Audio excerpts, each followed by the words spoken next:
welcome all of you. Welcome to our students and alumni, and welcome to our guest today, Anastassia. I have an official introduction in a second, so I will walk you through what to expect today in our Leipzig leadership lecture. And before I do that, before I officially again introduce Anastassia Lauterbach to you, let me state a few words on what we do here. Yeah? Our leadership lecture series is an event where we try to bring top executives and people who have something to say here on campus, here to HHL.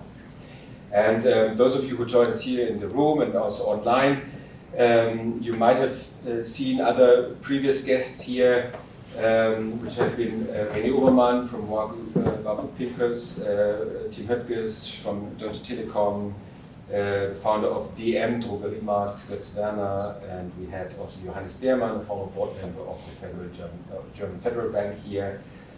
And today, one always tends to say, well, and today we also have a very impressive guest and a very important personality.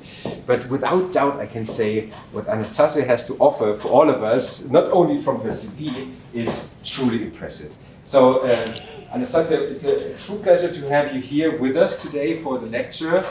You started your career, your academic career, with 2 academic degrees in linguistics and clinical psychology. And then you went to business, starting with Munich Re and with McKinsey. Afterwards, you went to the telecom sector. Anastassia was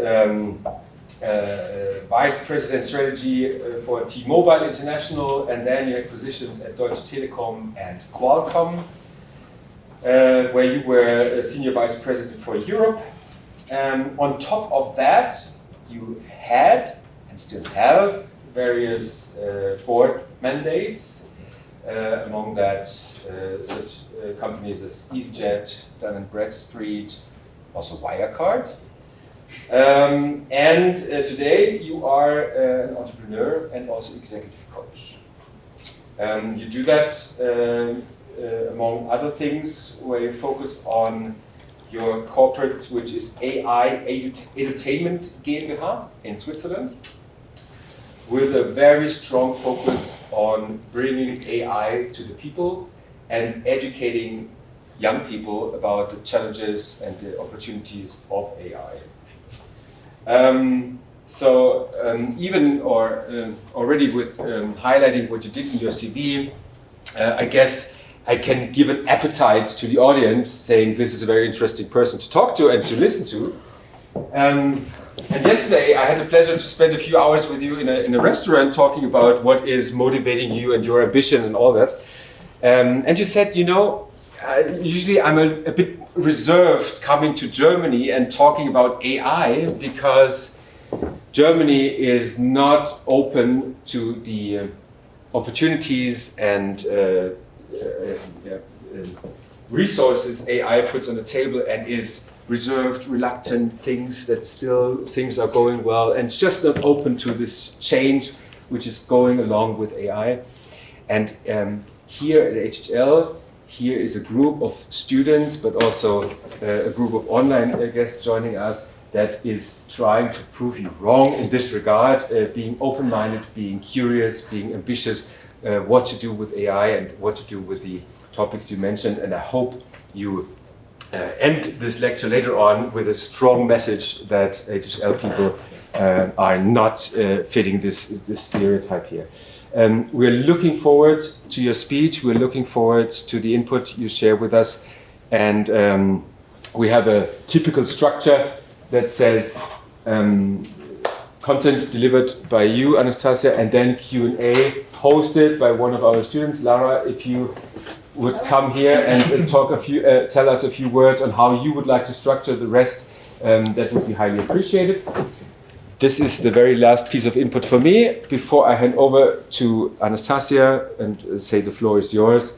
Lara, please help us and walk us through the rest of the structure. Yeah, thank you very much. And also warm welcome from my side today. I'm here on behalf of the student body representing our students today, and I think this topic is also very, very important for us, as it is yeah, as we're encountered with it actually each and every day. So we're here to be educated as a future leaders, more or less, and therefore it is really important for us to also know about these specific trends and the developments, but also critically question everything we are encountered with. So I'm really looking forward to what you're telling us, and we will encounter in the Q&A afterwards. So thank you for now, and then we will see each other later.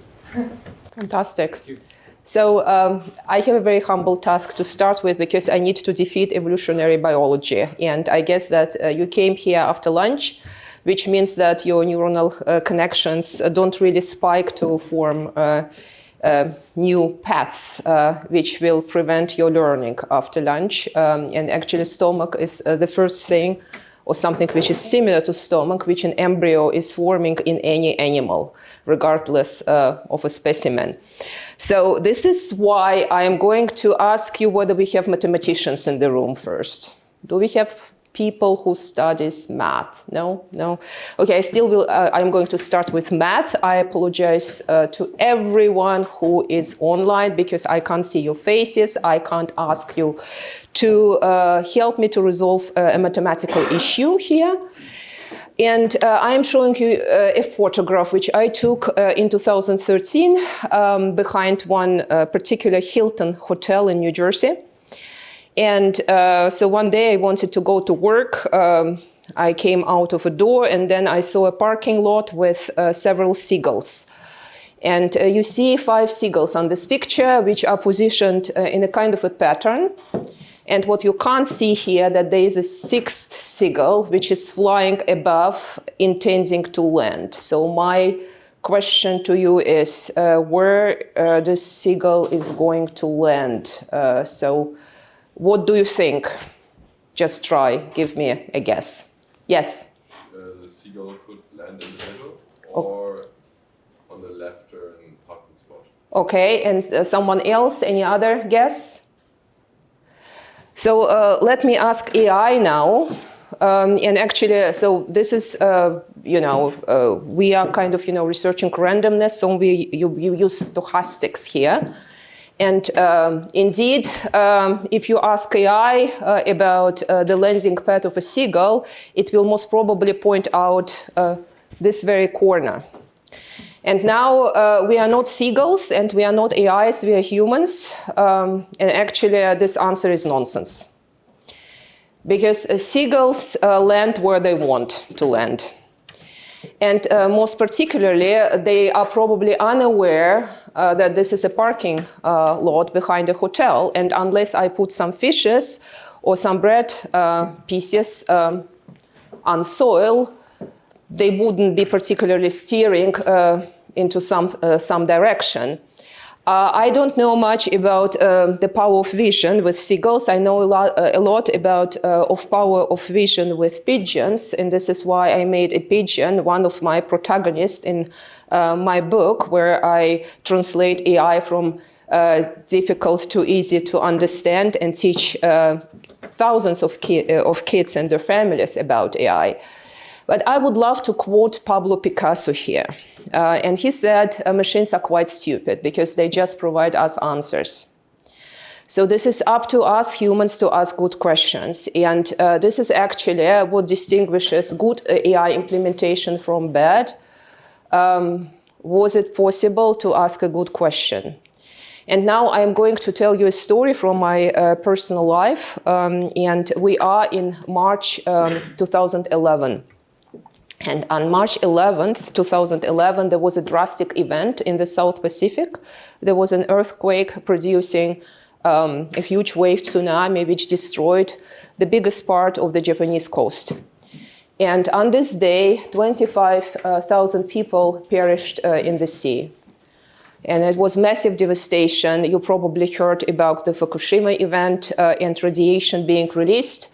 And those are all known facts. What is not known generally is that on this very day, Japan as a country stopped reporting data. And Japan, of course, is really integrated into the global community and economy. So when such an important country as Japan, I'm not talking about North Korea, but Japan stops reporting data, it might cause havoc on the financial markets. And we are talking March 2011, so the world was just about to come out of a massive financial crisis of 2008. So back then, I was on the board of Dun & Bradstreet, which is the world's largest enterprise data company. And this is one of the oldest US-based companies where 4 US presidents used to work. Abraham Lincoln was one of those presidents who was an employee at Dun & Bradstreet at some point in his career. So Dun & Bradstreet decided that it will rebuild and actually forecast the whole data set of the Japanese economy. And it had, of course, a historical data set from February 2011. Now we were in March. And then the question was obviously, what was actually the gap in between of what existed before the tsunami and what we could find on the ground now? Which businesses were still there, producing, performing, and which businesses probably perished or suffered tremendous interruption in their business activities. And Dun & Bradstreet had never had quantum computers or supercomputers. It even did not have a sophisticated data center with GPUs. But what Dun & Bradstreet had was a very clever team of 6 data scientists, which had very different background in their education. So we had someone who was in data science, but who came from geology, and we had someone who was a physicist. And we started looking into the level of radiation, which was reported into the crowdfunding databases around Japan. And started asking the questions whether the data reported really corresponded to the real level of radiation on the ground. And actually we found huge mistakes in this data, because radiation, and a physicist was capable to really spot it, knew how humidity, wind power, how geological conditions on the ground influence the distribution of radiation. We cooperated with a meteorological company and with a satellite company, which started delivering pictures in real time to our data bases in Short Hills in New Jersey. And we were looking, for example, on what was going on in the night in Japan, and we were discovering a lot of light. And the first assumption was, okay, so if there is light, probably this business is still open, something is going on, and probably everything is okay. And we did a couple of probes and discovered that that was actually the wrong signal. But if there was some kind of cars parked next to an enterprise, then it was an indication that the business was alive and going on. So to make a very long story short, within 4 weeks manually, the database for Japanese economy got rebuilt, and Dun & Bradstreet released it to the public for free. But it was not just an activity which was designed around, let's say, charity. During this exercise, we generated plenty of IP around so-called remote computational interface, which is basically what is beyond what you can see in front of your nose. And we were utilizing new algorithms around social listening, what was mentioned somewhere in the word about Japanese businesses. Did we really spot it correctly, because the language was Japanese with several dialects, that it was that business and not something else? So we could actually build this IP, which then benefited tremendously Dun & Bradstreet when the time came to sell the company. And that was in 2019. We needed, as a board, to take the company private, because we could not reform the business under scrutiny of the public markets.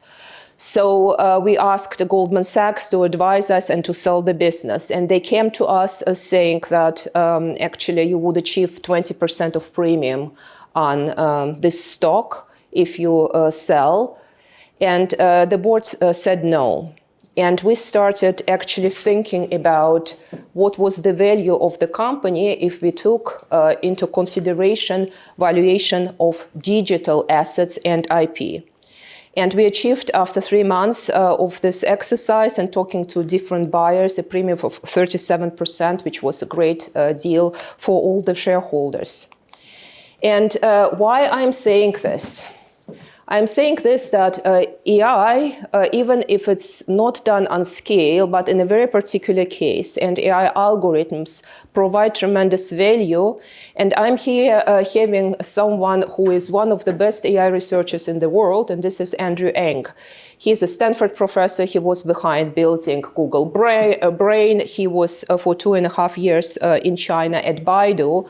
And he has a $110 billion US fund, which is about really investing into AI applications and services. And he's comparing AI with the electricity, which is meaning actually that unlike what we had in the past, there won't be any new AI winter where all investments stop and we're just kind of, very punctually looking into what makes sense and what doesn't. So he's talking about AI as being a shadow behind every business. And his opinion is echoed by Kevin Kelly, someone who I really deeply respect. He's the founder of Wired.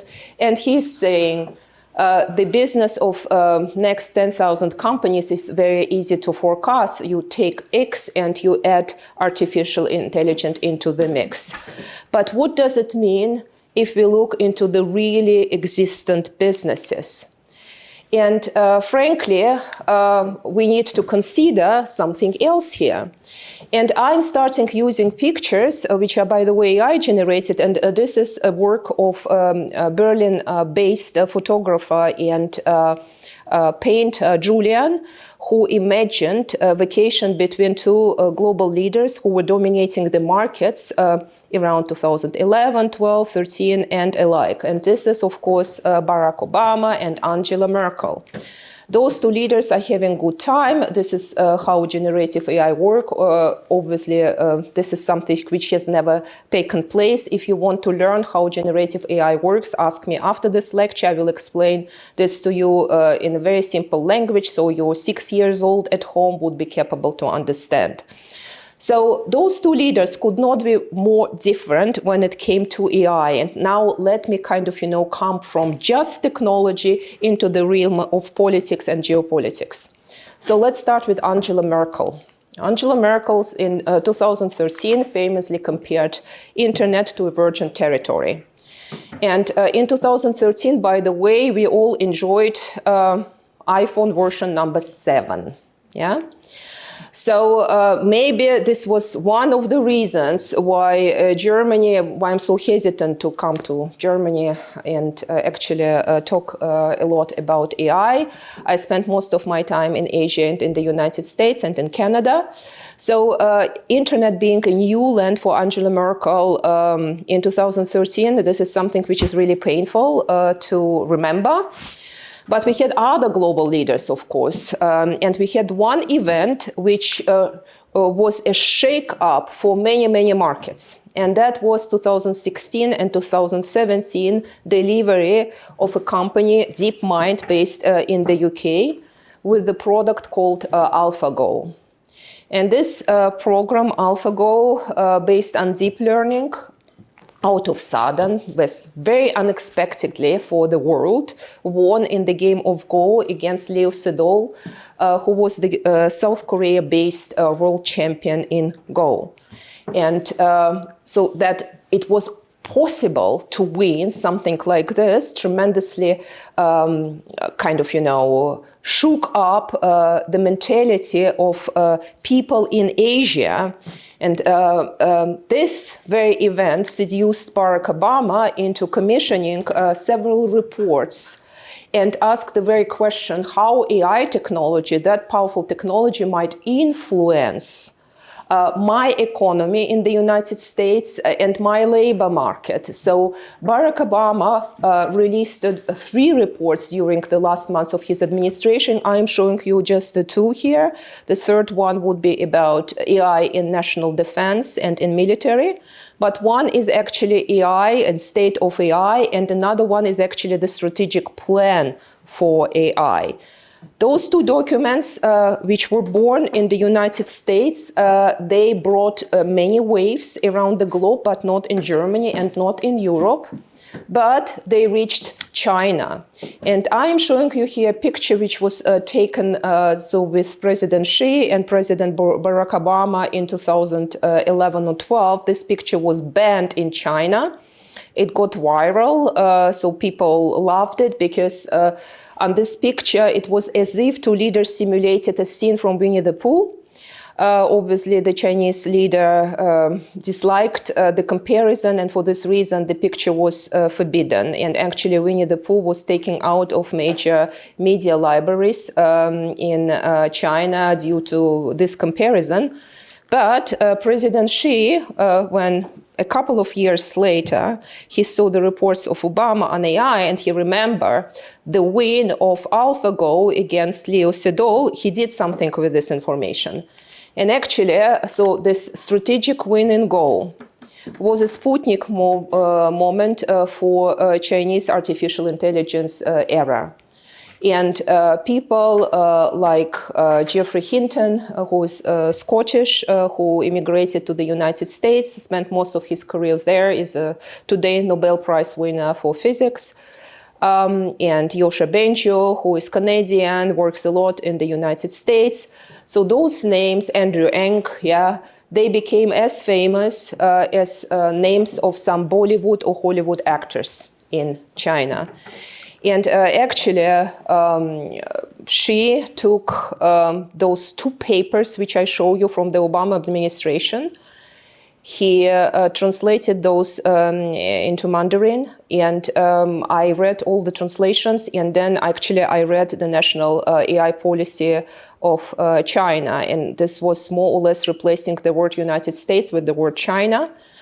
Of course, adjusting statistics to the Chinese realities, and then he did something else.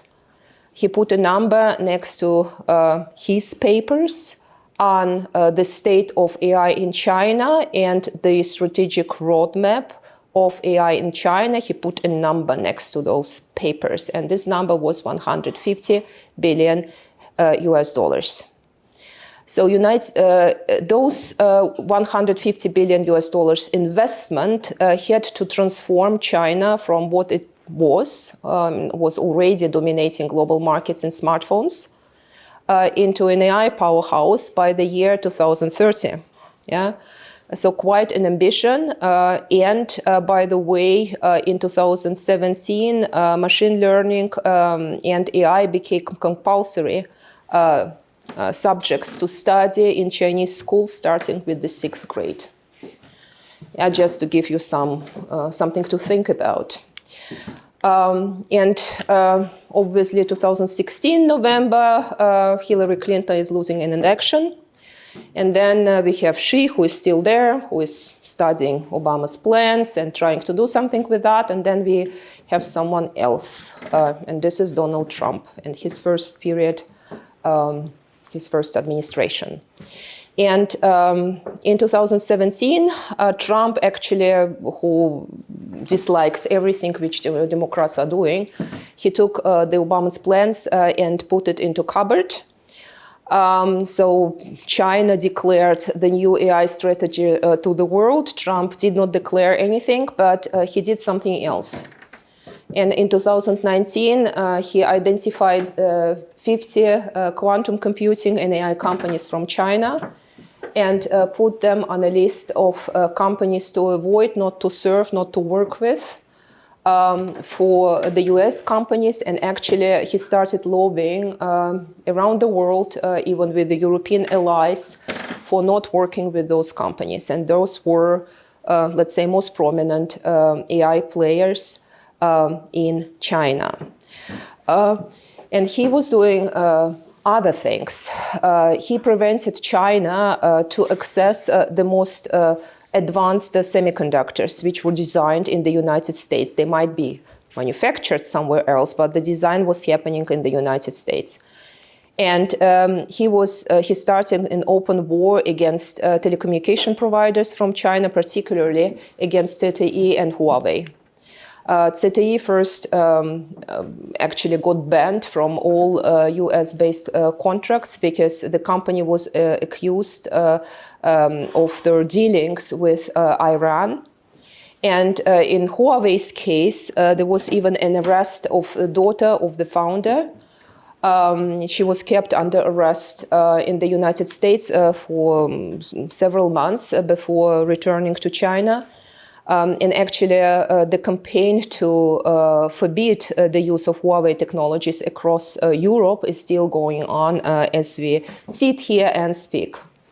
So what does it all mean for the global economy? And I must say that routinely, twice a year, I am looking into valuation of the largest businesses around the globe. And I'm looking into top 20 most valuable companies. And I'm just using Fortune 500 index. Yeah, so this is the easiest. And when Obama left and Trump came in, this was the picture of the most valuable companies around the globe. And we have the traditional suspects from Silicon Valley and Seattle. And we have Chinese giants. And all those businesses, when you listen what these businesses are telling us during their annual shareholder conferences, they are all AI-centrics. And in my book, The Artificial Intelligence Imperative, which I published in February 2018, I identify several criteria of so-called AI-centric businesses. So those businesses, obviously, they all have massive amounts of data, proprietary data sitting there. They all have their individual data infrastructure. So it's not just something, let's say, nonchalant to have a data center somewhere and to harbor some data there. No, you need to have capabilities on data center design. And you need to test what is the best design and how really to cool your data center, to get access to this data center, and how to protect the data center from the cybersecurity point of view. So those companies have proprietary technologies around data center architecture and build up. They all invest in their own semiconductors. This is very interesting. It does not mean that, for example, Alphabet uses only their own semiconductors in what they do. Of course, they massively employ NVIDIA's GPUs, graphical processing units. But they have their own semiconductor capabilities. So Tencent, Amazon, same, yeah? And there is another thing which is very interesting. All those companies, Chinese and Americans, know how to work with academia. And if you look into who is the chief AI scientist or chief data scientist, so titles might vary in those companies, you will discover very prominent names of professors who are still active in today's research and development. So those are not just, let's say, from some history, people from academia who went to Microsoft and did whatsoever. Yosha Benju is still an active professor in Montreal in Canada. He works a lot for Microsoft. Hinton worked a lot for Alphabet. We have Russell Kudinov, who actually designed this AI on the edge. So edge device is everything like this. It might be a sensor, it might be a car. So this is everything which is like on the frontier between the network and the user. And Russell Kudinov was an active professor in Washington. He came to work for Apple, but he's kind of commuting. And Andrei Karpathy, who was with Stanford, he was the one who actually gave Tesla the claim and the reality to become an AI-centric company. So there are other properties, but bear with those four, which I've just mentioned. So this is the picture in 2017. And you remember Trump starting going after Chinese companies? What was going on around 2017 as well was President Xi understanding AI as a strategic asset, starting to centralize governance and steering of AI policies in China. And he started actually forbid many companies from IPOing, especially on foreign stock exchanges like at Nasdaq or in London. And he started actually watching the activities of the leaders of those technology companies because he believed that only the central governance will bring this dream forward to be number one in AI by 2030. So now we are in 2021. And this is basically the result of business meets geopolitics.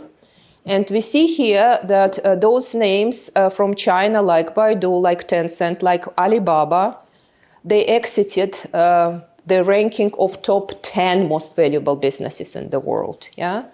We still have those technology giants from the United States on the list. They are still AI-centric. They are still delivering software, in some cases hardware. They are building adjacent businesses around AI.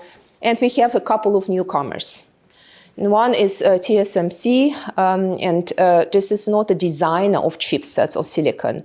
This is actually the global factory for the most advanced chipsets. 90% of the most advanced chipsets worldwide are getting produced in Taiwan by this company.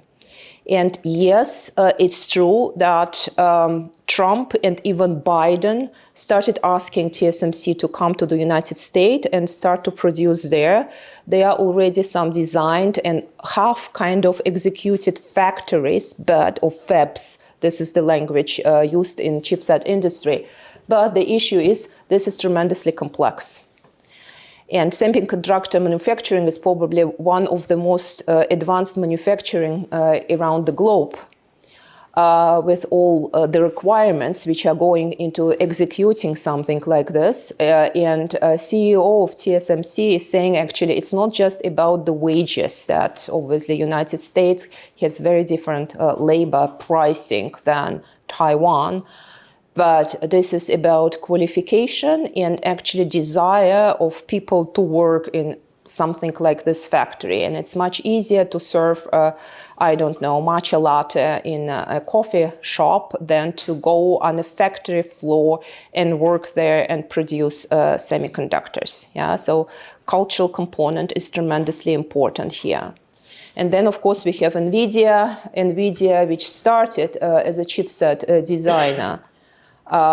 For game industry and for entertainment industry was rediscovered around 2011 by the AI community. So parallel processing, graphic processing units utilized in gaming industry became something to rely on. And its technology is currently in countless data centers around the globe, powering probably around 70% of all AI applications globally. And then we have Tesla here. So why is Tesla out of sudden in 21, and it kept its position until I think the third quarter or fourth quarter 23? Within the most celebrated and valuable companies around the world. And this is interesting because quite often I'm asked this question by the German automotive industry. And we need to differentiate here between technology capabilities and leadership and just certain conviction. And Alan, as a person, is convinced that the best feature is when a feature does not exist. So this is something we can observe now in his handling of the US government. But he's convinced that if a feature exists, then I need to take care of this feature as an engineer. And he is a goddamn engineer. So German automotive industry or other automotive industries like French, they love sensors. Yeah, so all those Internet of Things devices and those sensors will spot the street, and then they will sense the elevation of the street and whatever. But if we are in real life, then we might understand that it's not always a lab condition on the street where everything is dry and not very humid. We have rain, we have snow, we have pollution. Those sensors might get broken. So they will stop collecting data on the edge device, which is a car, and stream the data or somehow pass the data into the AI models in the lab. So Andrej Karpathy and Elon decided not to use any of the sensors. And they equipped every single Tesla vehicle with video cameras. So this had one advantage and one disadvantage. One advantage being that we had a living network of streaming video on the streets of, well, hundreds and hundreds of the cities around the globe, providing real-world data. Not synthetics, not imaginary, not assumptions, not something someone was dreaming about after lunch. I'm recalling that neural connections are not really getting formed after we consumed food. So, but real, messy life. And this is one of the issues when certain AI applications are successful and others are not. Lab conditions are always perfect and things might work out in the lab, but life is messy. And here we have real life being remodeled and populating those models, adjusting the AI of Tesla to become more and more powerful. So this is a huge advantage. There was, however, quite a big disadvantage. And this disadvantage was the cost of compute. So at some point in time, Tesla was swallowing more compute than Alphabet and Amazon together. And by the way, Alphabet demands more energy than all airline companies put together in the whole year. Yeah. So this cost of compute is something not to be underestimated, and we need to watch this factor if we are to democratize AI throughout the globe and truly scale all kinds of applications. So Tesla, newcomer, among top 10 most valuable companies around the globe. And what does it mean for us if we see this list? And it reflects a trend which actually is an illustration to what I was telling you when I was talking about the board taking Dun & Bradstreet private.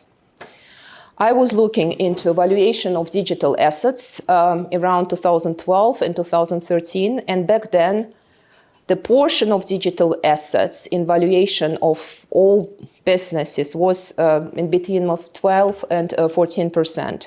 What is a digital asset? Digital asset is a data file. It might be an IT system which is harboring the data. Those are processes on how you move data around, how you can touch data, what can you do with data, how do you cleanse the data. And this is intellectual property. And by 2022, this reflection actually shifted into the opposite. And digital assets are currently making around 90%, 90, in valuation of businesses. I talked recently with analysts from Standard & Poor's. He was saying 86. I'm not really sitting on this number, whether it's 86 or 90, but this is a gigantic number. So those companies which are truly mastering data, IT systems, digital assets, those companies are currently winner in valuation. We will observe the trend of businesses which might come back to the United States following what is going on with Trump administration today, and whether this shift might be different 5 years from now, but I doubt it very, very much. And I think this is something to really count on and work with if you build your own businesses or if you sit on boards of companies. Where do you put your attention and how do you spend your time? Do you spend your time on analog assets or do you spend a lot of time on digital assets? And actually, if we have something this shiny as this digital assets dominating the valuation, then there is a shadow thing to that, and this is obviously, where there is an invitation, there is someone who wants to take it, and this is the market of cyber criminals. And cyber criminals are attacking digital assets, and they are stealing files. They might encrypt, your IT systems. And when a company can't serve customers or actually needs to acknowledge that, for example, all credit card data is being stolen and all names of customers are on the dark web, well, the company might suffer a reputational issue, which will lead to crashing stock price. And actually, I had a number of encounters in my life around all of those. Whenever I work with a board, I always ask them whether they are aware how many records their business hold. Usually, I have round eyes and silence staring at me. But it's very important to actually have an answer to this question. And we have a huge culprit in the room in any company, by the way. And this is HR. Because every file, every record is a door for a cyber criminal to enter. And in HR systems, so you might have, for example, the active workforce. So those are people who are in the business every single day. But you might harbor a freelancer who used to show up 5 years ago and never came back. Still, this file is sitting there, providing an interface to penetrate. In terms of business interruption, so I was working with the CEO of a pharmaceutical company in Switzerland. Switzerland now is a country and not as a harbor of many global pharmaceutical companies like Roche, Novartis, or Lonza. And they were encrypted. So there was a ransomware attack, they were encrypted. The poor guy was running the whole business on WhatsApp for 5 weeks. And it was not a very pleasant experience because in pharmaceutical businesses, it's not just that you have, let's say, your sales pipeline and you just try to work with hospitals and with doctors, but you have certain critical obligations demanded by law, and he had to fly a certain medications from Brazil into Switzerland because he could not manage what was, available and what was not available. So it was a very difficult situation for him. And there's another component which we must take into account. Yes, it's about cyber, but it has everything to do with AI. I believe that after 2020, the whole legal framework in terms of volume will double in its size. And there is not such a thing as, for example, a cybersecurity law of the United States. Every single state will have a cybersecurity law, then certain industries will have a cybersecurity law, and then certain technologies might have a cybersecurity law attached to them. For example, California Teddy Bear Act. This is about IoT devices. Yeah.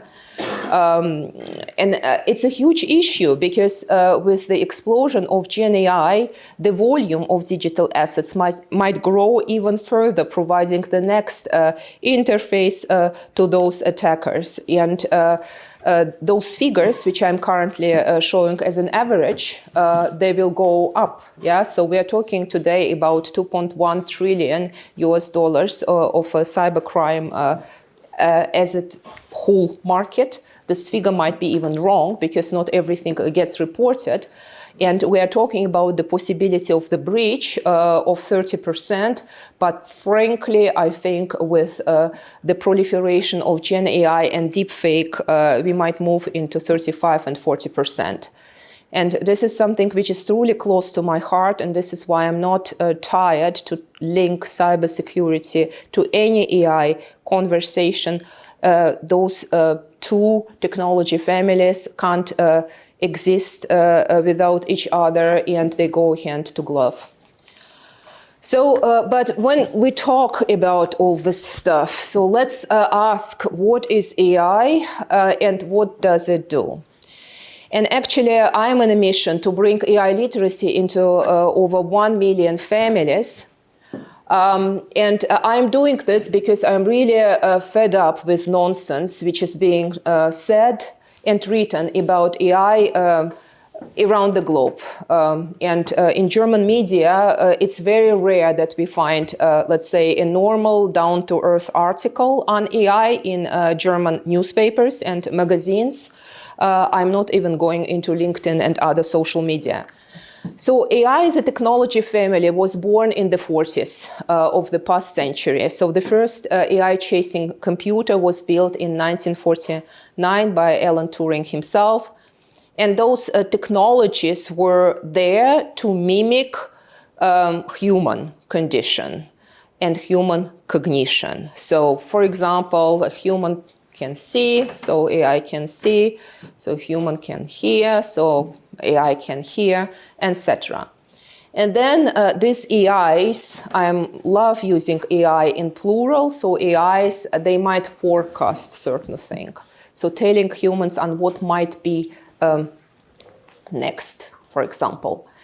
And they might be built in a way that they can perceive how humans react and then display, for example, I wouldn't say an emotion, but reaction, which is on par with human reaction. And there were two ways which are always intermingling in how we build AIs.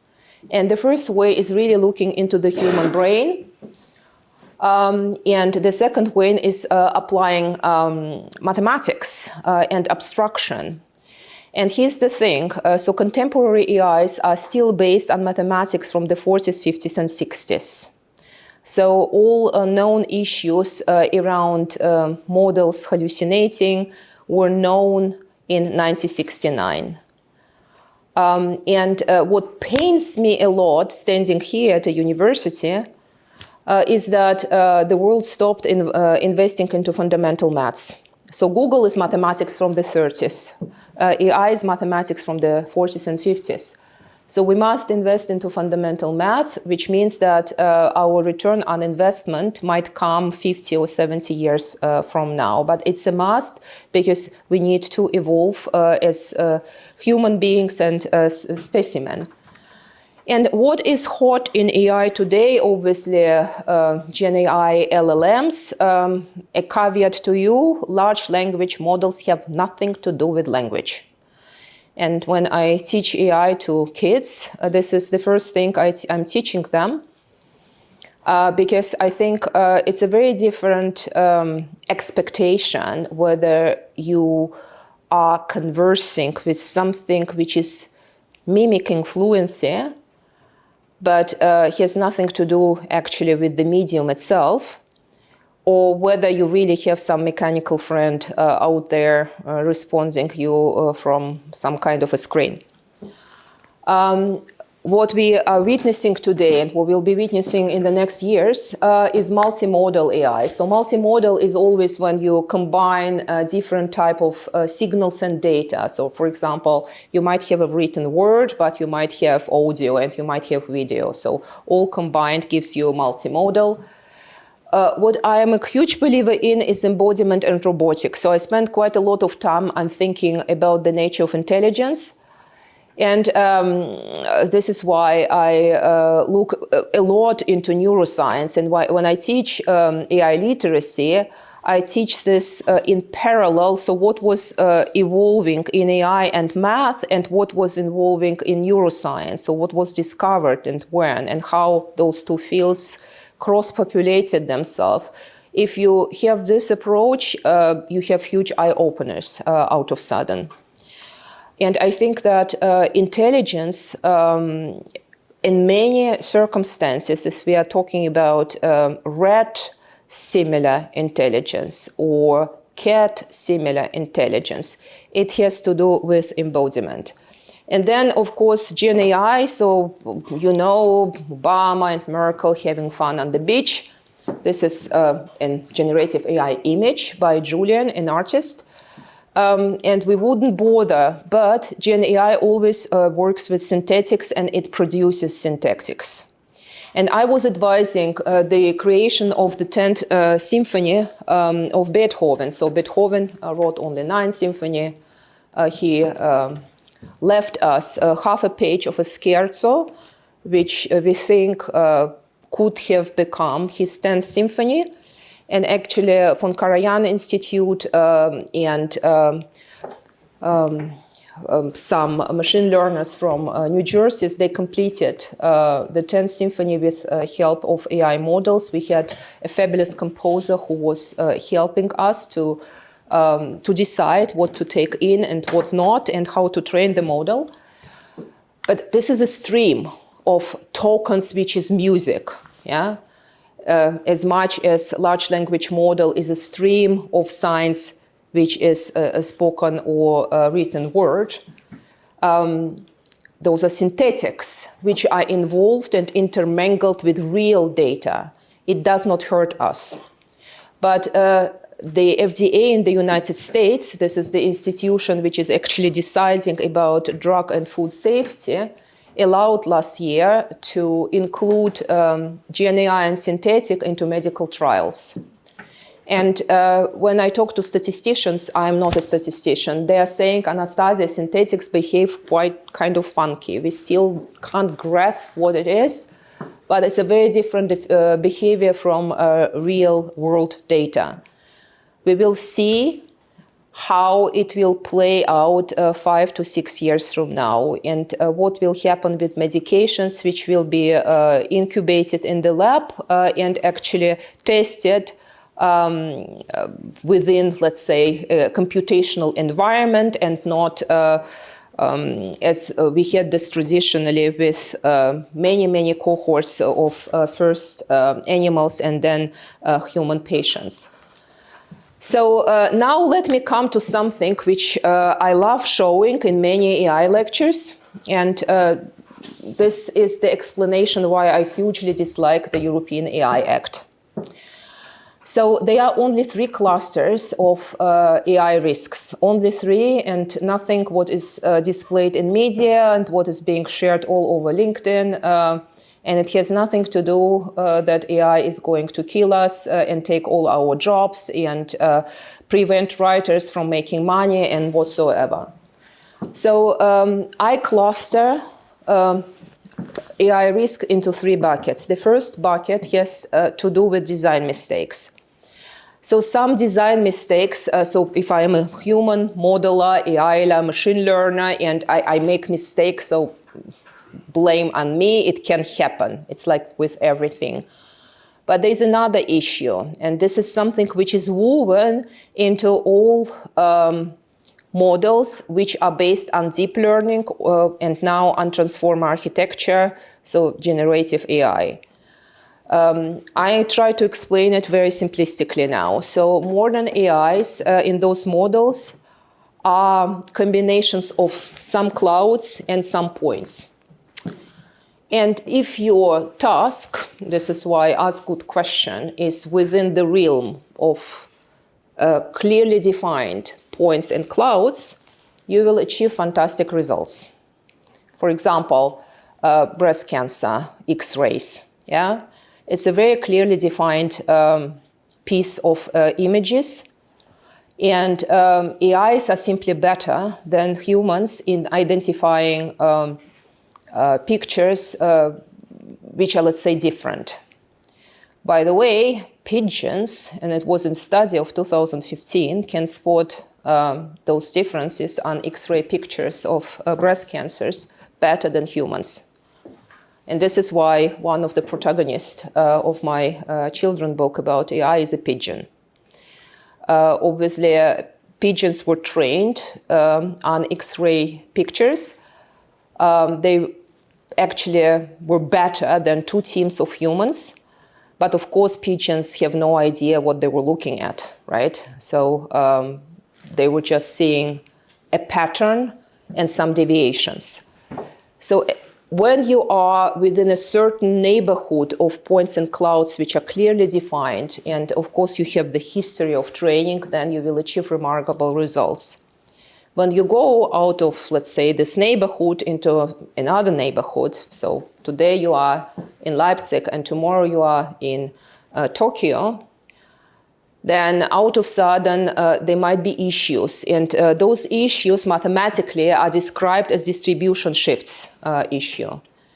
And this is why in 23 in February, an amateur Go player spotting that AlphaGo and other AI models don't understand the concept of a group could beat AI in Go in 4 out of 5 matches. Yeah.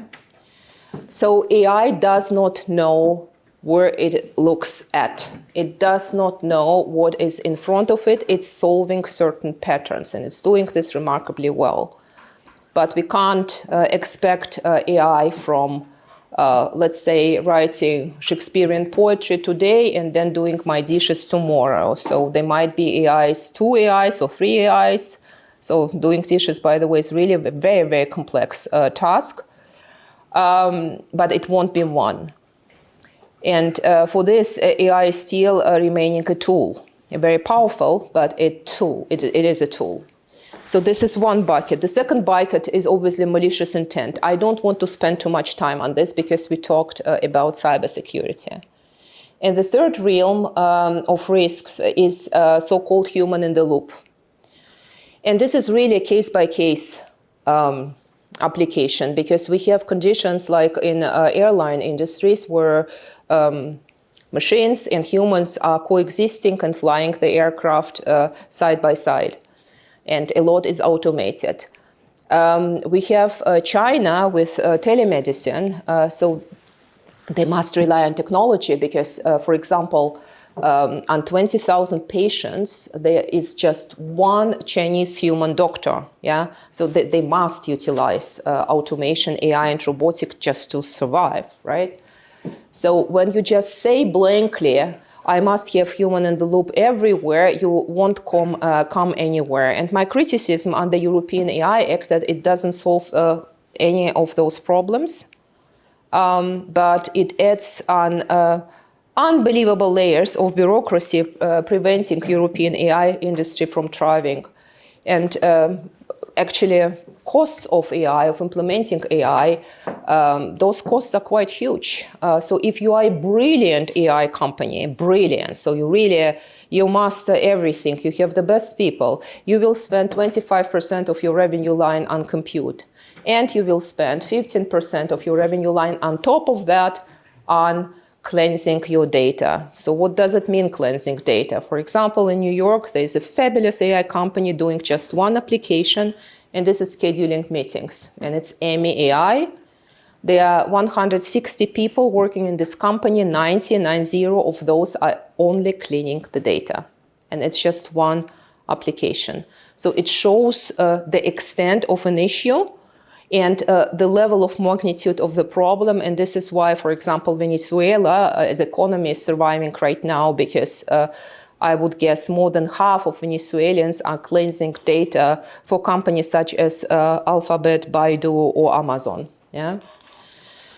So when we are today when we listen to what Trump is saying and Musk is saying, so you kind of hear that there's an issue with diversity, equity, and inclusion. I must say that diversity is still a must in AI, but not because you put diversity there by force and start debasing by force. When you start debasing by force, what Gemini model demonstrates, it's a model by Alphabet. Out of sudden, you get black founding fathers of the United States, obviously one of the famous examples of AI hallucination.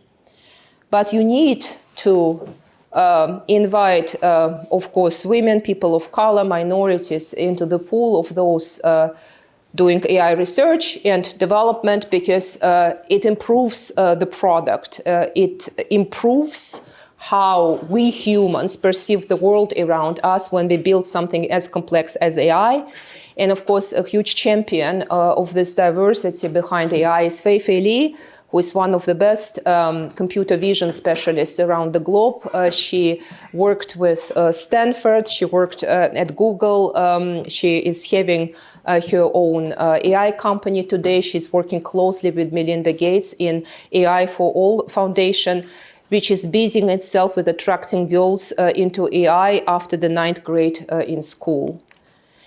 And of course, because we need somehow to still consider what is going on in Europe, we have the European AI Act, which in my eyes really killed the nascent European AI industry. So it got active only last year. So there were, of course, previous years of discussions on what will be included, what will be not included. But after it was actually voted for by European state members, 40% of European AI businesses left the continent. And this is because this act was lobbied heavily by big tech. So companies like Meta and Amazon spent 120 million US dollars on lobbying efforts in 1 quarter of 2023. And it was more than gas and oil industry plus pharmaceutical industry put together. Yeah. So for them, there is no issue to have a lobbyist team and talk to the European bureaucrats about devising models and ethics and whatsoever from early till late. But it's an issue for a small startup which needs to pay for compute and to actually ensure that the ends are met. And I would like to come to something which is not really geopolitical, but it kind of might be. And I am thinking about Mark Andreessen. If we consider ChatGPT launch, so this chatbot-based GPT-3 model, GPT-3 model was delivered in June 2020, and the chat bot was delivered in November 2022. That was a moment of democratization of artificial intelligence where the world out of sudden understood, oh, there is something out there, right? It was not as if AI did not exist before, yeah? And we saw actually before 22, all those companies which were already dominating the list of most valuable businesses. But we are now here in COVID. There's April 2020, and Mark Andreessen, who democratized the internet, like OpenAI democratized AI, Mark Andreessen democratized the usage of internet with his Mosaic browser. Yeah, when out of sudden, not just technology geeks could use the technology. Yeah, he's writing an essay which is called "It's Time to Build." And he's obviously observing that the very powerful nation, United States, does not have masks, and nurses in hospitals are working around the clock, and they lack everything. Yeah, and he's writing this essay, and he's saying actually, it's not just that we lack money as the United States. There is money in the United States, and we might need better idea, we might need imagination, but what is lacking really is this drive and this willingness to do. And if someone is finger pointing to the state, then, I'm not against the big state, but show me the meat, show me the bone, show me that you are delivering. And actually, I know that Mark and Ellen are very close. So this essay was widely discussed in the Valley and then in Texas as well, where a lot of people from the Valley moved to. And it heavily influenced Ellen in his thinking about policy and economy. And he is currently destroying the old world order together with Donald Trump. So it's not just about ideology. Trump does not have shame or ideology, but Ellen and Mark, they do have both. And they try to build a certain mental model to squeeze the whole world into with what they are currently trying to achieve. So the jury is out, but the pain is already felt around the globe. So this is obviously an AI-generated picture, but Elon looks very much himself on this picture. And then we have another AI-generated picture, Trump. And Trump winning not just the vote, but the popular vote in November 24. On 23rd of January 25, he is actually issuing an executive order abolishing all safety regulations of AI imposed by Biden administration. And he is saying that regulation, this is actually the doing of a company, so the companies must pay attention, but he's not going to implement anything on a centralized basis. And he's declaring 500 billion investments into AI to become or to still maintain the place of the most powerful AI nation around the globe. So we might remember that there was such an event as DeepSeek launch in January, which actually caused technology stock plummeting. Many technology stocks recovered. That was a sign for me that I am on the right wave to invest into AI education and edutainment. It meant that technology analysts had no idea about how valuation is working and what is actually behind DeepSeek technology. And what was very interesting is that I discovered that DeepSeek, to probably 1/3, is based on the work of a German AI scientist called Jürgen Schmidhuber. And Jürgen Schmidhuber was an AI professor somewhere in Germany. Frankly, I don't remember where, but he could not stand it and he left Germany for Switzerland. He is mostly making his money in the Middle East. I am a member of the German AI Award. Every single year, I suggest Jürgen Schmidhuber to be nominated for a huge prize because, frankly, all his scholars, so students who work with him when he was a professor, they are already Nobel Prize laureates and they received Turing Awards and massive prizes. And he did not. He does not have the best of characters, but he's a brilliant, brilliant scientist. And we own smartphone technology to him. So because he discovered this short-term memory algorithms. So he's still alive and well, and he doesn't have a lot to do in Germany, and the German AI community is refusing to actually honor him because of some interesting feelings. So Trump and DeepSeek, AI policy and geopolitics and AI applications are coming together. And for me, it's always a question what could be done, and what is important to do, and where is actually a harbor to join to drive knowledge of AI around the globe. When even Europe, after hearing Trump, started to call on investments, saying, in case of France, that they will put 109 billion euro into AI. And in case of all Europe together, they are talking about 300 billion. So I'm quite curious to see the distribution between, let's say, corporate portion of these investments and what will come from the taxpayer money. But Europe is doing something, waking up. I wish Europe all the luck because it needs it, and Europe needs AI. 5 countries in Europe are moving into mass retirement this decade. Those countries are Italy, Belgium, Germany, Austria, and the Netherlands. Mass retirement this decade, not the next one, which means that there's no way to keep a balanced GDP. And you can balance the decline of GDP if you lack adults to work with 2 policies. Either you have smart migration or you have automation and AI, or even better, both. None of those 5 countries has even one of those two. Yeah.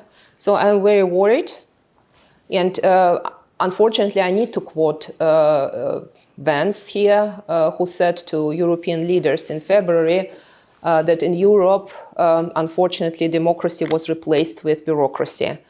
Europe needed 18 years to standardize the size of an electrical plug. I hope it does not need 18 years to move in AI. There's still a lot what can be done. AI is still in infancy, and every industry, every business function, every economy, every community needs some of it. So I think that the issue is not even technology, but it's about leadership. And frankly, I love Upton Sinclair as a writer, but he once said that people can't understand ideas, new ideas, if their livelihoods depends on the old ones. And this is the issue. It's not about money, and it's not about lack of algorithms or some procedures. So the call for AI is a call for leadership, and this is why personally I decided to do something about it. Now it does not want to show my book. Okay, then I move here. So I podcast once a month about AI, translating AI technologies from difficult to easy to understand. And I write funny stories explaining AI to people starting with 8 years old to 108. And if you want me to read you a very short segment on how I do it, I absolutely can, but this is absolutely up to you. Everything I write has lacks in contemporary technologies, and there are only two sci-fi elements in my writing. So one sci-fi element is obviously that animals in my books speak a human language. Animals don't speak human language. They speak, but not human language. And the second sci-fi element is that I have an imaginary robot in my books, which lives with a family. This is Robbie the robot, and Robbie is too advanced. So such technologies don't exist. But everything else does exist. For example, I wanted my robot to be capable to see with great precision in the darkness, and I equipped the robot with HADAR sensor, and HADAR sensor is an invention by the Purdue University in the United States. I interviewed the creator of the HADAR sensor on my podcast. So everything going on in the book exists in real life.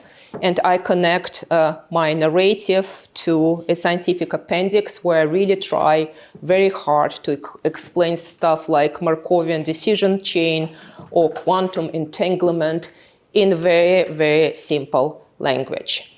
So this is today from me. I would be more than happy to answer your questions. And thank you so much for being here and listening. Even yawning, but listening. I totally understand you had lunch.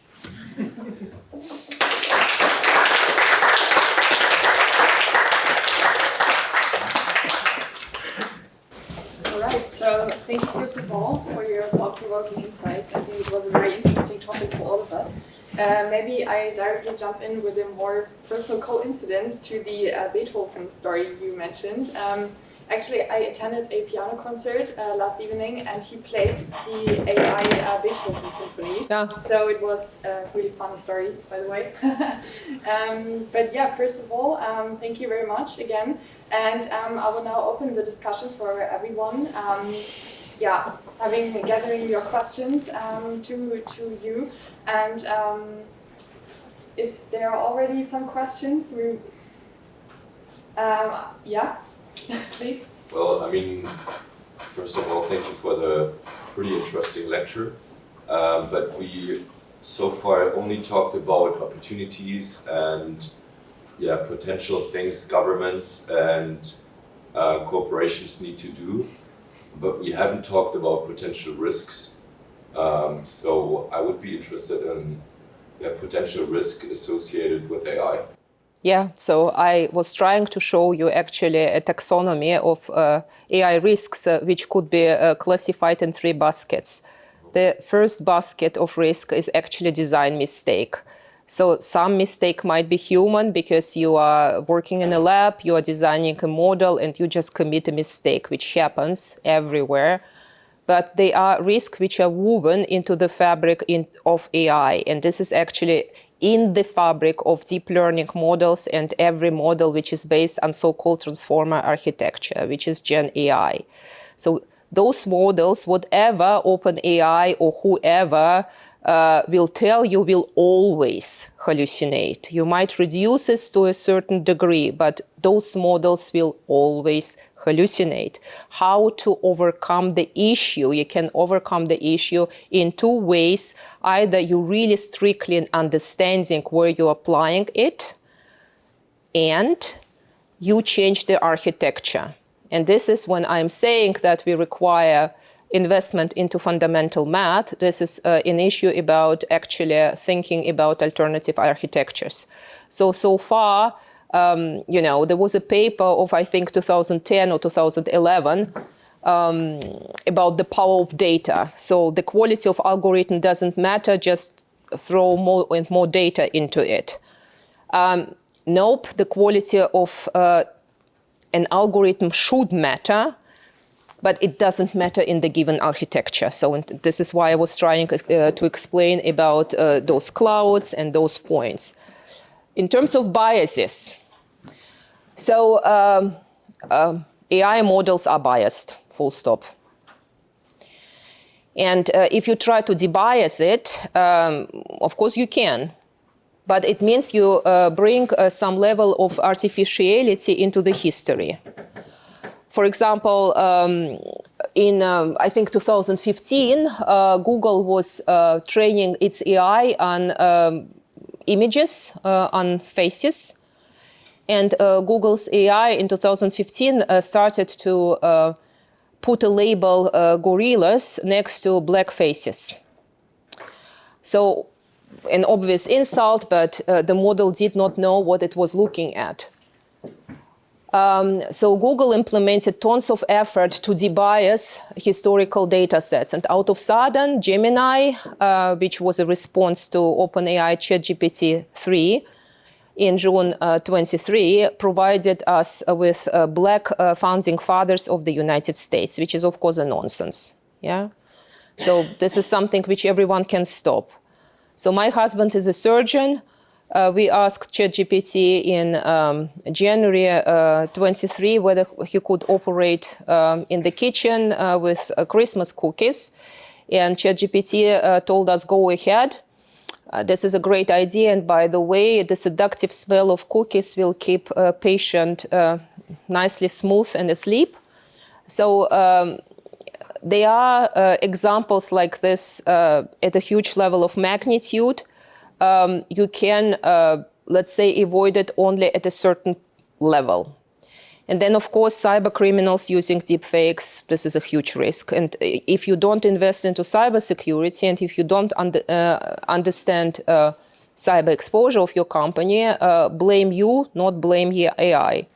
Human is a loop, is in another. So the taxonomy of the AI risk is this design, then malicious intent, really criminal, and then we have a human in the loop. The issue is that there is no regulation which can address those risks. You might implement tons of regulations to, let's say, punish companies which are not investing into cybersecurity. So this is happening today. Yeah. Question is it enough? Is it not enough? Is it too much? What will happen with the whole business? Where to take the talent? La la la. In terms of design, the new models, for example, hybrids, symbolistic AI plus deep learning, all kind of these things. It is maybe a path to go, but it will take years and it will take times and a lot of experimentations. And unfortunately today, and this is what I'm criticizing, 98% of all the papers are being written about AI capabilities, and only 2% about transparency and safety. I'm not talking about, I'm sorry, with all due respect, I love legal profession, but those legal people or consultants calling themselves out of sudden AI ethicists and not being capable to explain one single algorithm. Because we need solutions. We don't need people saying this and this is bad. Okay, and so what? What do you do with this information? When we enter the realm of emotions, so I'm always being asked, what about AI in writing? And this is why I brought Naomi Barron to my podcast. Naomi is one of the most celebrated experts about AI in writing worldwide. It's professor of linguistics of University in Washington, D.C. And so we had an interesting chat about plagiarism and AI. So our both assumption is that those writers who are suing OpenAI for copyright will lose the fight. And this is because you must understand how AI works. So once again, LLMs have nothing to do with language. It's a statistical stream of tokens. A token is not even a word. It's a portion of a word. When AI scrolls the whole internet with thousands and thousands of books on it, it takes the text and it disintegrates it into tokens. And then it, like from molecules and so atoms first to molecules and then to this something new, it reassembles it. So of course, if you wrote a paper, I have taken it and without quoting you, I attribute your content as mine. This is a plagiarism. I copyrighted Romy and Robbie as characters. So if someone takes Romy and Robbie in China and starting claiming this is not my invention, okay, this is copyright, but not, a book. Not Anna Karenina, and even not something which is very recently written. And there's another thing which has to do, by the way, with leadership. If you are in a creative profession, and this is my absolute conviction, and this is very hard, but life is hard. So if I have one message for you today, life is hard, and enjoy it. If you are in a creative profession, you are a hunter. You hunt for your audience. You are not a victim. If you have a victim attitude that someone is responsible for your misery and took your content and did something to you, then become a better creator, full stop. It's hard, but it's reality, and this is how to be successful. Great writers will produce great novels, and great movie makers will produce great movies. AI will be used. I think we must understand how it works and what it does. And we might use it and want to use it when it fits us and suits us with the good questions. So this is my personal opinion. I am not in the camp of people who are kind of, lamenting that AI will kill jobs, etc., etc., etc. And we lack people, so. Yes? I have a question concerning the quality of the output of generative AI. I've worked a lot with different AIs lately. For example, Backflip AI, maybe you know it, it generates 3D models from 2D images. Yeah. And the promise is great. So you take one Yeah. picture and then you have a 3D model and Yeah. you can do all things with that. But when you look at the quality, it's like 30 or 40% what you would expect. Yeah, and you're absolutely right. And now the question is, because they promise we are 3 months old and it will get better as ChatGPT. But same problem with ChatGPT is when you work a long time with it, you come to a point where you say, I can't sell the output on a professional level. Yeah. Because it's not 99% of the quality that I would expect. So look, you're right. It's still not as mature as we would need to really using it at scale. And what we can't do is completely rely on it. So, it's still very early days, right? So they are, there are issues. For example, the world is running out of data. So because all data has been already consumed. So that means that we need to produce synthetics to build everything new, anything new. It is an issue. How it will play out, I don't have a crystal ball. And I am really doing my own pilgrimages to statisticians,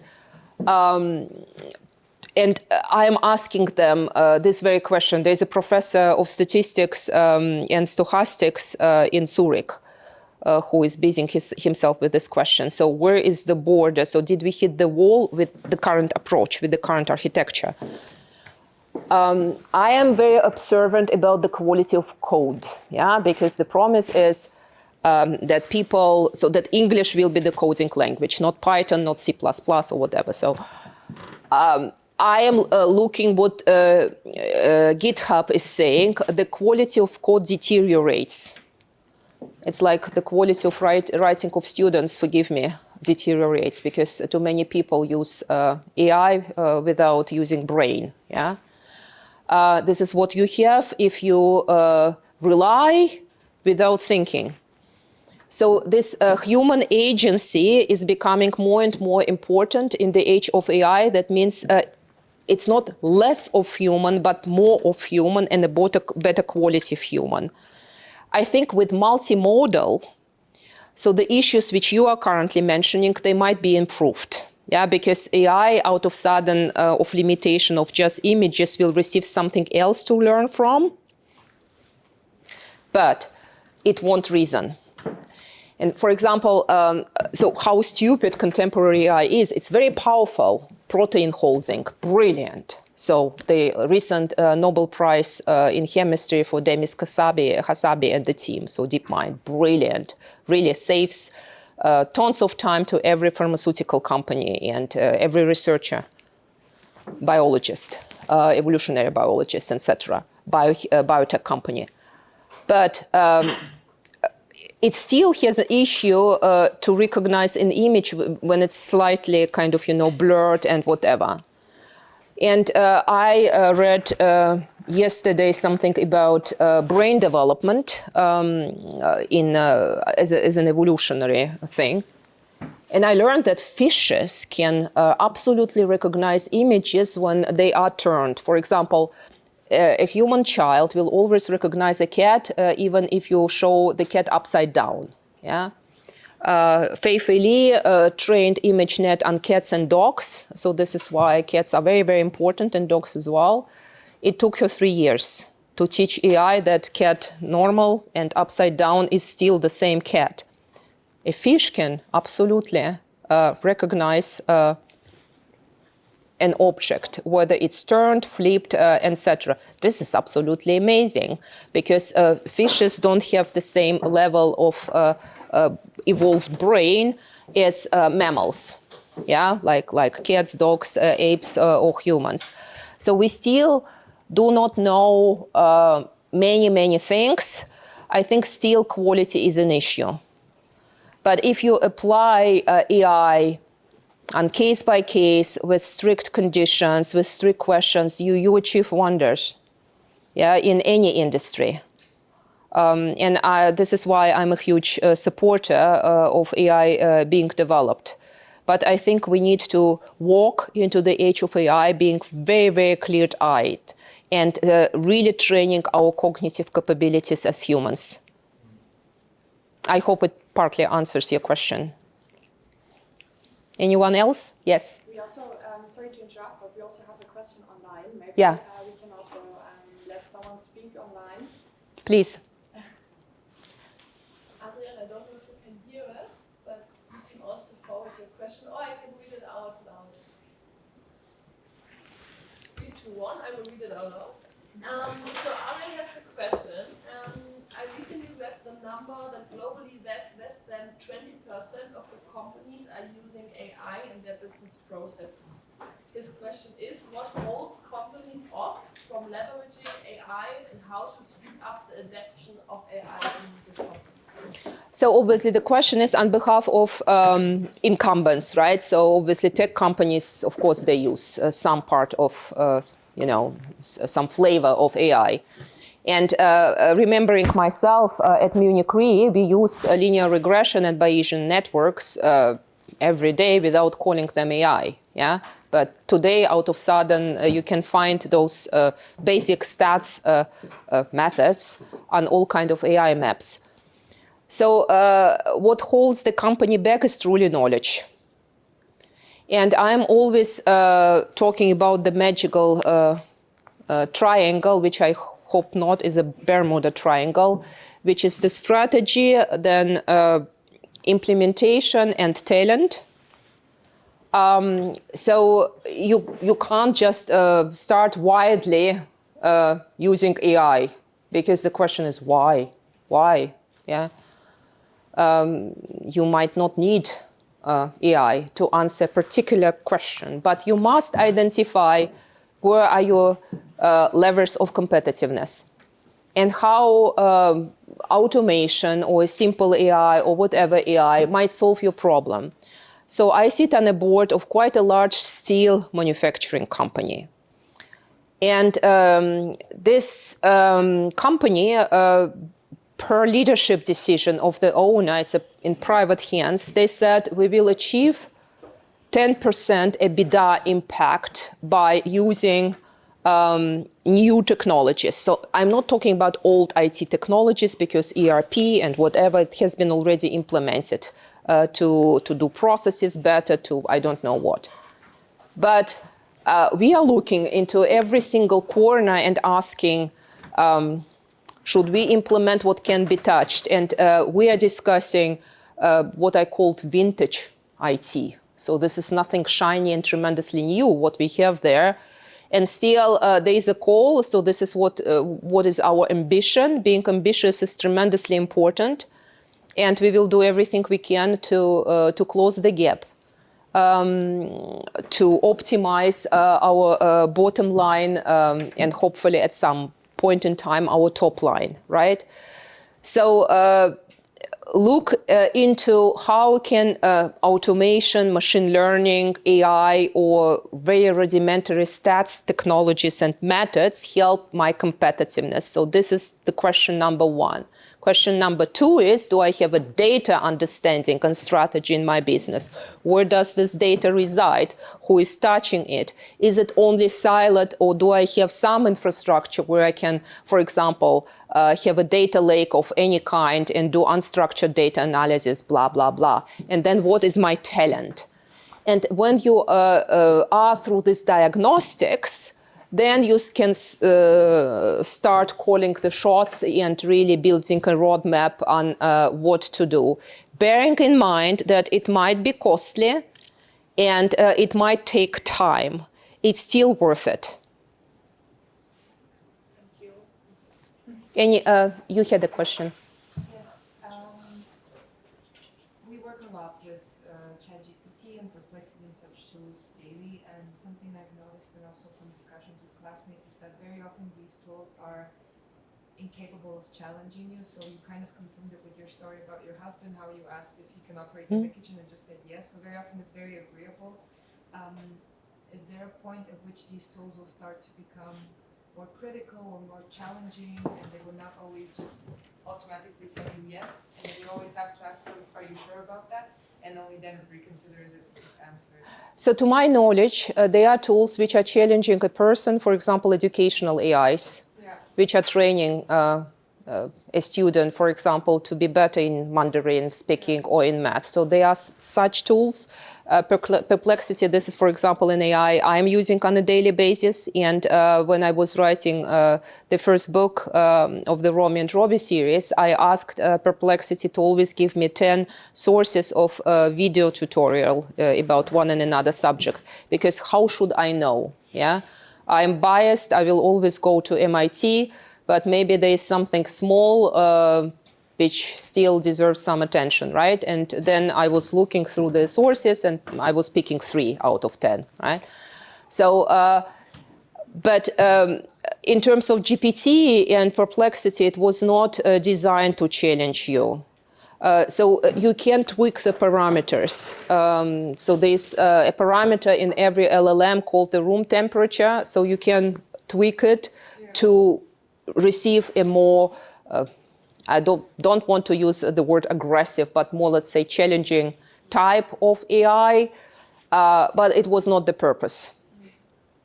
So still you can. And for example, challenging, I know that AI is being used in soccer play and in ice skating to, for example, when a person is filmed, so the movement, and then it's on a screen, and then so the activity is getting analyzed and benchmarked against other people who are in the same sport, and then there are some suggestions which are maybe beyond the experience of this just person who is a coach, right? So those cases do exist. How much of those do we need? Frankly, I can't even tell. I think that if you learn for a medical exam to have someone who is kind of, questioning you, probably this is very helpful because it's a lot to just remember. Yeah, but those are not complex cases, I would say, yeah. And by the way, the robot Sophia is very stupid. Yeah, it's a chatbot. It's even more stupid than ChatGPT. Sorry. Short question to your last answer. You said that an AI can only do what it's trained for. Kind of, is there any possibility to combine many AIs to like one giant AI that can then be like the overarching assistant to human? So right now there isn't such a technical possibility. Of course, with multimodality, people try. And they are, I mean, I guess if AI development is centralized and steered, so some of those things will be tried. And this is why, so Sam Harris, who I'm absolutely adoring, he's a neuroscientist and a philosopher, the great podcaster and writer. He is reflecting a lot on the alignment of values between humans and AI. Should such an AI be built one day? It might be possible. I just don't see right now how technically, because my work is very simple. I always look into the roadmaps of semiconductor industries. So without semiconductor, none of those AIs will work. And I don't see anything on those roadmaps. And it's always like 7 years, yeah, which shows something like this might happen. I am not pretending to know it all. There might be some revolutionary paper and new architecture coming out, but it would frankly surprise me very, very much because the world is too much into just application, and collect the money and run. But we will see. What might happen is when quantum meets AI, so what type of situation are we going to have? This is why my first Roman job is dedicated to quantum technologies and AI. But the quantum world is very fragmented right now, and we don't even know what quantum path, let's say, those who are practitioners are going to take. So because there are several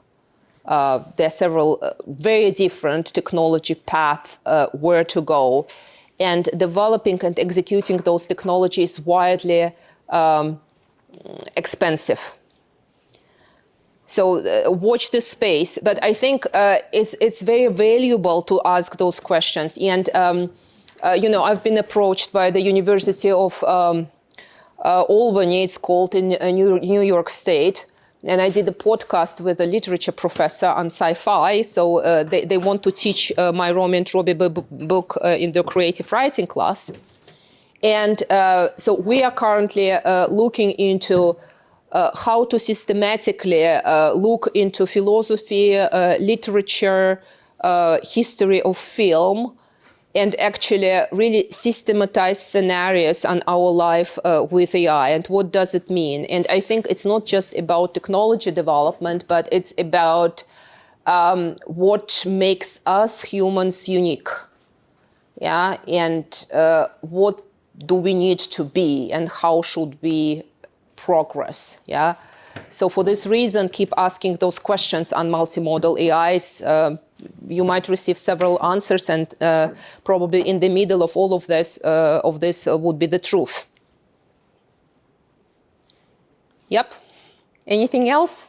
So if there are no questions left, I maybe have one final question to you, also considering the more philosophical concept, philosophical approach of trust, because I think it's a rather complex concept, and maybe you have an advice for us, a last advice for us, how can we trust artificial intelligence? So, because basically we cannot believe anymore what we see, as we see it here in those pictures. How can we work with that in our daily life? So, it's a very good question because it has multiple layers. And so my short answer is you don't trust. But the point is, so for example, you have a vacuum cleaner and it malfunctions. You expect the damn vacuum cleaner just to function, full stop, right? And this is the expectation. And then you might have a piece of software or humanoid robots. Somehow you have the same expectation, right? It's like a vacuum cleaner. The damn machine has to function. And it's much, much more complex. And I think this is kind of, where is this level of to what extent should I just sit back and say it's just a damn piece of technology and it's malfunctioning. I think humans are very seduced by some fluency of LLMs and other technologies. We are seduced to listen to the navigation voice in our cars.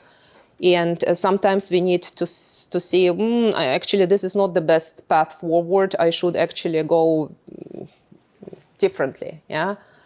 I think my message is always we can't just rely and expect. If you are over-relying, never shut down your own attention. And the paper which defined the transform architecture in AI was attention is all you need. And by the way, attention is all you need in human life, not just in building AI models and how those AI models function when attention became computable. Yeah, so maybe this is very grand advice, but be human, use AI, learn about it, enjoy. Yeah, perfect. Okay. Final words. Thank you. Anastassia, thank you very much for being here and giving us this talk here. And may I have a final word as well on your speech here. I got to know you as a very positive and optimistic person. What you told us when it comes to the European AI Act was the opposite, was rather pessimistic, and I hope that you have also some nice and forward-looking words on the European situation when it comes to what we do with AI. That would have been my last question, but I don't want to do even more overtime here. But I think it's absolutely relevant for us to discuss the topic beyond, hey, how to do prompting and how to use ChatGPT. Absolutely. So that's the reason why I invited you, and you came here. And if I may just close and say, it would be just great if we would have you even more and more regular on campus. And that's now my task to work on that. I would highly appreciate that. Thank you very much for being here. Thank you for your attention and thank you for being a wonderful audience. Thank you.